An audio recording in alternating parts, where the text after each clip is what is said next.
karena baju tu yang mengkait sebabnya sejarah boleh terkumpulkan balik hingga puji ke sapo tempat sebagai menemat bagi generasi-generasi uke dan bagi ketanya kedro. Mungkin jika sampaikan baju tu dan pada botu pertanyaan juga belum pulang mana. Ya, terima kasih. Jadi lagi sapi-sapi nu pegali wali, sapi nu pingat di bahwa history has a retroactive force. Sejarahnya nak kuasa untuk pergisah kelai atau kudip kelai nah. Sabo-sabo bangsa menyetua di ke sejarah yang hana wati bangsa yang kagak ada identitas, gada jati diri dan hanya itu solid doi.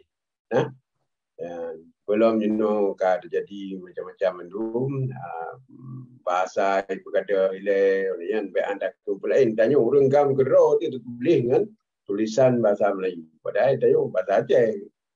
Nah, itu salah satu bahasa yang harus kita perjuangkan. Jadi yang penting uronyo tak berkisah baksud but olehnya tak pedang ada atas.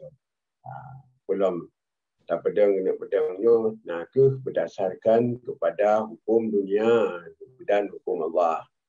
Jadi dalam halnya wajib tanya hai termasuk drone sejina yang kurang dan segala ilmu untuk tanya tak pulih kelai tak dilik kelai sejarah drone yang dominan le mesti pro bangsa dunia yang ilun kebetulan nah sabab kesempatan kali lonjak sajan wali almarhum 2000 kan barukan di Inggris nah di bangsa ponyan lah belumnya di Belanda kan dum yang kai tulis sejarah-sejarahnya dan tanya harus malah nah di antara buku-bukunya yang kai terjemah ya.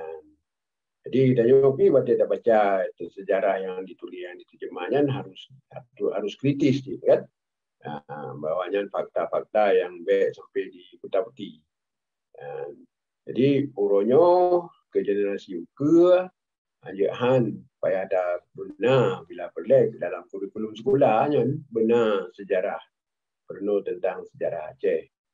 Karena panjang dah sejarah Aceh yang tulis kan dengan pena tetapi dengan darah. Makanya bertajuk boyum ke tu dan baik tua-tua sebagai sejarah tu. Dan yo kali tulis yang kena yang tayo payah tak kisah kelai untuk tak perlemah, tak perno tapi pendidikan kan generasi-generasi akan uka sesuai lagi Al-Quran dan hadis yang ketenamah balun baju. Terima kasih.